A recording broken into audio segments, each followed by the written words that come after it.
खुशी के बात है कि बहुत एक सपना वाले महावीर दास हमने के खुशी से बचवल है।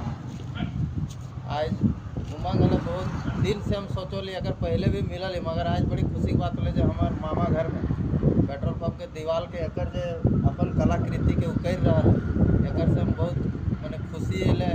और एकर तोनी घर का हमार घर खेरा बेड़ा वालों कमो तोनी देख सका है खेला बड़ा गोमो कर दादा है थी और पेट्रोल पंप करे अपने वो मामा घर अपने कौन ना इस सूरी में हो सूरी में ही अपनी मामा घर में तो से अपडेट तोनी देख सका है। बहुत खुशी है कि एकर एगो कलाकृति के देखे के मौका मिल रही। हम दो चार बहुत ऐसा जगह पहुँचे यार एकर मैंने आनंद मिला कि हमने के ये संस्कृति के बचा रहे।